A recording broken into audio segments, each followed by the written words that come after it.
आज के दिन जो मार्केट में वॉलेटिलिटी इंक्रीज हुई है उसके पीछे के दो रीजन थे। फर्स्ट, आरबीआई की मॉनेटरी पॉलिसी जो कि कल होने वाली है। सेकंड, एफआईआईज की हेवीली फोर्सफुली बाइंग।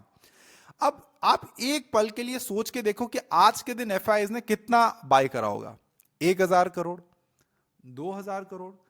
आज के दिन एफआईआईज ने 8500 करोड़ की बाइंग करी है। उसके सामने डीआईएस ने सिर्फ और सिर्फ 2300 करोड़ ही बेचा है। ये सारी चीजों को इन डिटेल आज के इस वीडियो में समझते हैं। हेलो एवरीवन, मेरा नाम है दर्शन राठौर। मैं हूं मार्केट्स में पिछले 9 सालों से। Let's start a market outlook video. अब सबसे पहले मैं आपको लिक्विडिटी ग्रैब का कॉन्सेप्ट समझाता हूं कि अगर आपको एक चीज खरीदनी है, लेट्स से आपको 10,000 करोड़ की चीजें खरीदनी है, तो सामने 10,000 करोड़ के शेयर्स बेचने वाले भी तो कोई आपको लोग चाहिए। तो वो कब हो सकता है कि आप सबसे पहले उसके व्यूज चेंज करो। अगर वो बाई साइड के व्यूज लेके बैठे हैं तो सबसे पहले आप मार्केट को इस तरीके से करो ताकि उसके व्यूज चेंज हो जाए। सेम मॉर्निंग सेशन में ये हुआ कि एफआईआईज ने मार्केट को गिराने की ट्राई करी, राइट। अब जैसे ही सभी लोग ने अपनी सेल साइड की पोजीशंस बनाई, वहां से हेवीली शार्पली एफआईआईज ने बाय करा ताकि सारे सेलर्स के स्टॉप लॉसेस हिट हो जाएं एंड उसने सारी पोजीशंस को बाय कर लिया। अब यहां पे भी वो धीरे धीरे धीरे से बाय करते रहे। यहां पे जैसे ही वापस सभी लोग बाय करने के लिए आए, वापस हेवीली शॉर्ट सेलिंग करी। जैसे ही सभी लोगों के स्टॉप लॉस हिट हुए, वापस एफआईआईज ने जो है अपनी बाइंग स्टार्ट कर दी। इसे लिक्विडिटी ग्रैब करना बोलते हैं, फोर्सफुली बाइंग करना बोलते हैं। कि जहां पे डीआईएस को पता है, डीआईएस का भी एक ही व्यू है कि एफआईआईज आज नहीं तो कल इंडियन मार्केट्स में इन्वेस्ट करेंगे करेंगे और करेंगे, चाहे कुछ भी हो जाए। तो डीआईएस अपनी पोजीशंस को एग्जिट नहीं करे। तो अब उसके पास बचे रिटेल ट्रेडर्स। रिटेल ट्रेडर्स थोड़े से एमेच्योर होते हैं। जैसे ही मार्केट में थोड़ी बहुत गिरावट या करेक्शन देखते हैं, वो सोचते हैं अब यहां से मार्केट गिरेगा, यहां से ये हो जाएगा।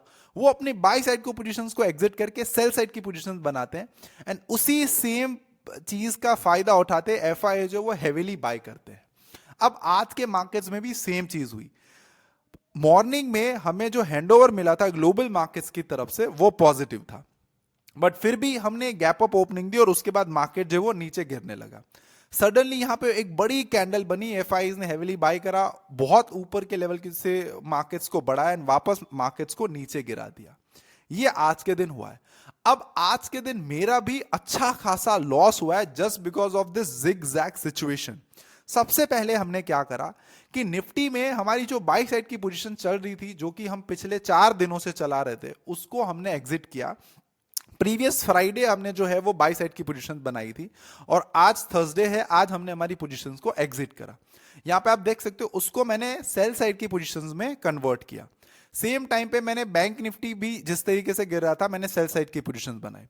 उसके बाद मार्केट इतना सडनली ऊपर गया कि मेरी ट्रेडिंग स्ट्रैटेजी में बाई साइड के ट्रेड्स आने लगे। तो यहां पे वापस हमने Nifty as well as bank Nifty में बाई साइड की पोजीशन बना ली।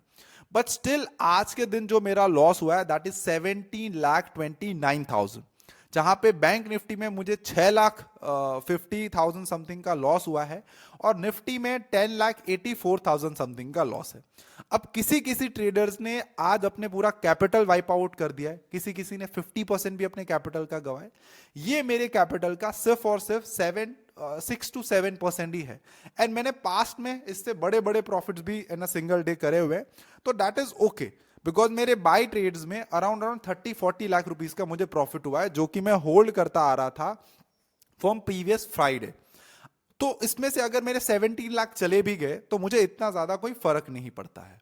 ठीक है, अब आते हैं आज के मार्केट्स के ऊपर कि आज का मार्केट्स तो हो गया, अब आगे मार्केट्स कैसा रह सकता है।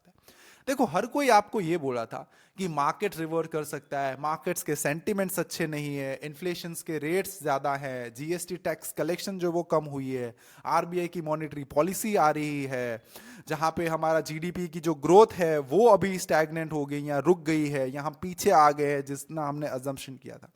बट बैड न्यूज पे भी मार्केट जो आप देखो तो लगातार बढ़ रहा था। ये एक सोची समझी चाल थी कि जहां पे बैड न्यूज के ऊपर आप सभी लोग ये सोचो कि मार्केट नहीं बढ़ सकता, सेम पॉइंट ऑफ टाइम पे एफआईआईज कंटिन्यूस बाय करके कम से कम बैंक निफ्टी अगर आप देखो तो 80 to 85% रिकवर कर गया है और मुझे ये पक्का ऐसा लग रहा है कि आगे आने वाले टाइम में नेक्स्ट वीक तक बैंक निफ्टी अपने ऑल टाइम हाई को ब्रेक भी कर देगा एंड उसके ऊपर सस्टेन भी हो जाएगा। अगर आप आज के दिन देखो तो बैंक निफ्टी 0.6% जो है वो अप है एंड निफ्टी 0.9% अप है। अब देखो हमारे लिए इंपॉर्टेंट लेवल्स कौन कौन से आ जाते हैं और कैसे ट्रेड करना चाहिए। तो देखो सबसे पहले अगर आप एक्सपीरियंस ट्रेडर नहीं हो तो मैं आपको कल के दिन ट्रेड करने की सजेस्ट नहीं करूंगा। द रीजन इज दैट कर आरबीआई की पॉलिसी है, तो मार्केट बेसिकली कुछ भी कर सकता है, मार्केट ट्रेंड से नहीं चलेगा कल के दिन। मार्केट कल के दिन जो न्यूज है उसके ऊपर रिएक्ट करेगा, चाहे वो पॉजिटिव रिएक्शन करे चाहे नेगेटिव रिएक्शन करे। इट्स डिपेंड ऑन आरबीआई की पॉलिसी, जो मॉनेटरी पॉलिसी होने वाली है। तो अगर आप एक अभी इमेच्योर ट्रेडर हो, नए नए ट्रेडर हो, तो आप अवॉइड करो। अगर आप एक एक्सपीरियंस ट्रेडर हो तो फिर आरबीआई अगर रेट कट करता है तो वहां से आप एक बाई साइड की पोजीशंस बना सकते हो बैंक निफ्टी में, बिकॉज जिस तरीके की सिचुएशंस है ऐसा लग रहा है आरबीआई जो है वो एक लेट्स से रेट कट ला सकती है। अब कहां से बाय करना चाहिए उसके बारे में बात करते हैं। देखो 53,600 के जो लेवल्स हैं वो हमारे लिए एक इंपॉर्टेंट लेवल है, राइट। वहां पे अगर लेट्स से प्राइस इसके बीच में ओपन होता है तो 53,600 के आसपास हम बाय कर सकते हैं। उसके सामने हमें कहां से सेलिंग करनी चाहिए उसका भी मैं बता देता हूं कि अगर 52,800 के लेवल्स के नीचे मार्केट आता है तो वहां से हमें बैंक निफ्टी में सेल साइड की पोजीशंस भी बनानी चाहिए। ये मैं आपको एक इंट्राडे का ओवरव्यू दे रहा हूं। अब अगर निफ्टी की बात करो तो निफ्टी आज ज्यादा वॉलेटाइल रही है compare to the bank Nifty. एक पॉइंट ऑफ टाइम पे मॉर्निंग में रिलायंस 1% डाउन था, उसके बाद सडनली रिलायंस 1% अप हो गया, तो इट मींस हेवीली सेलिंग हुई थी सबसे पहले रिलायंस में, उसके बाद हेवीली बाइंग हुई रिलायंस में। और रिलायंस के ऊपर निफ्टी जो है वो काफी ज्यादा डिपेंडेंट है, रिलायंस की मूवमेंट्स के ऊपर भी निफ्टी जो है वो काफी ज्यादा डिपेंडेंट है। एनर्जी सेक्टर अभी नहीं चल रहा है, इसकी वजह से निफ्टी ने अभी 50% भी रिकवर नहीं किया है, जबकि बैंकिंग सेक्टर में एचडीएफसी बैंक अच्छा चल रहा है, इसीलिए 85% जो है बैंक निफ्टी ने रिकवर कर लिया है। अब कहां से बाय करना चाहिए और कहां से सेल करना चाहिए। 24,700 के ऊपर लेट्स से हम बाय साइड की पोजीशन बना सकते हैं एंड 24,000 टू 400 के नीचे जो है हम सेल साइड की पोजीशंस बनाएंगे। बट कल के दिन मार्केट्स में कुछ भी हो सकता है, प्लस फ्राइडे है तो आपको उस चीज का ध्यान रखना है। अब आते हैं एफआईज के डेटा के ऊपर। एफआईज ने यहां आज के दिन 8,500 करोड़ की बाइंग करी है, जिसके सामने डीआईएस ने 2,300 करोड़ की सेलिंग करी है।